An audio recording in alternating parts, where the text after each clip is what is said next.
सांगितलं तेच पुन्हा सांगतोय की मोदी गॅरंटी, ही गॅरंटी कसली? भ्रष्टाचार करा आणि भाजपात या, आपका बाल भी नहीं बाका होगा. पण जर का तुम्ही न घाबरता आमच्याशी लढलात तर अनिल देशमुखांसारखं तुरुंगात टाकून, पण तरी सुद्धा अनिल देशमुखजी तुमचं मी जाहीर अभिनंदन करतो की तुम्ही घाबरला नाही, झुकला नाही, तुम्ही लढत राहिलात आणि आज सुद्धा या लढाईमध्ये आहात. मग ही गॅरंटी मोदींची असेल तर जो जाहीरनामा इंडिया आघाडीचा आहे, जो जाहीरनामा जर आवश्यक असेल तर येत्या 1-2 दिवसामध्ये महाविकास आघाडीचा येईल. केंद्रात सरकार आल्यानंतर महाराष्ट्रात राबवण्याचं वचन मी तुम्हाला देतोय, मी देतोय, माझं वचन आहे. एका बाजूला आम्ही करून दाखवलेल्या गोष्टी, होय करून दाखवलेल्या गोष्टी आहेत. तुम्ही जे काय म्हणताय 80 कोटी लोकांना मोफत धान्य आहोत, 10 रुपयात शिवभोजन आम्ही सुरू केलं, ते आज सुद्धा चालू आहे.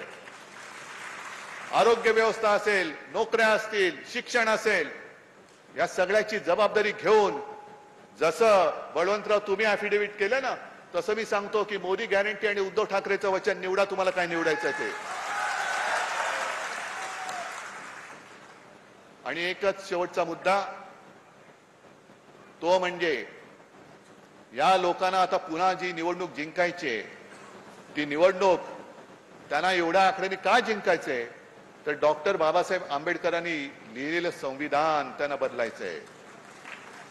काल अमित शाह कुठेतरी बोलले की नाहीतर काय कुठला तो कायदा शरीयत का काय त्यांनी देश चालवणार का? नाही, आम्ही आमच्या बाबासाहेबांनी लिहिलेल्या संविधानाच्या आधारावरतीच देश चालवणार. तुम्हाला संविधान बदलायचंय, आम्ही तुम्हाला बदलू देणार नाही.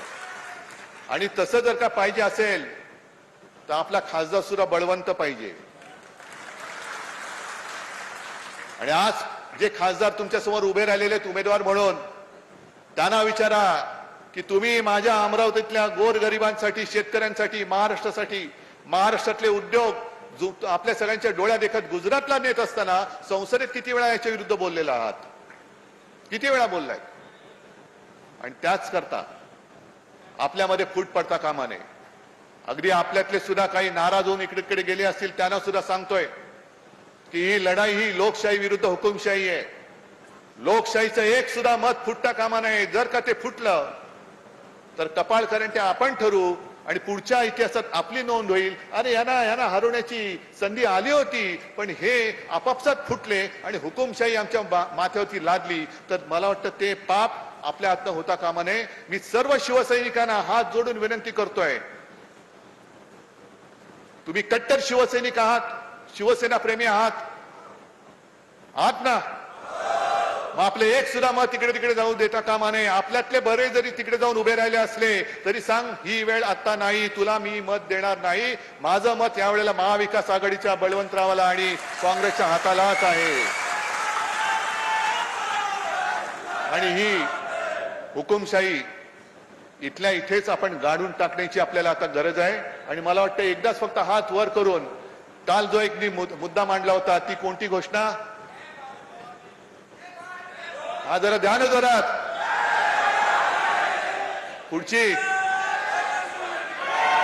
अरे जय भवानी जय शिवाजी. आणि हा भवानी मातेबद्दलचा असलेला आकस, हा आकस त्याला सुद्धा आज आपल्याला मूठपाती द्यायची आहे. आणि भवानी मातेचं तेज काय असतंय ते त्या आपल्या महाराष्ट्र द्वेष्ट्या सरकारला दाखवून देऊ, ही शपथ घेऊ आणि बळवंतरावांना प्रचंड मताधिक्याने निवडून देऊ, हीच एक खात्री बाळगतो आणि आपली रजा घेतो. जय हिंद, जय महाराष्ट्र.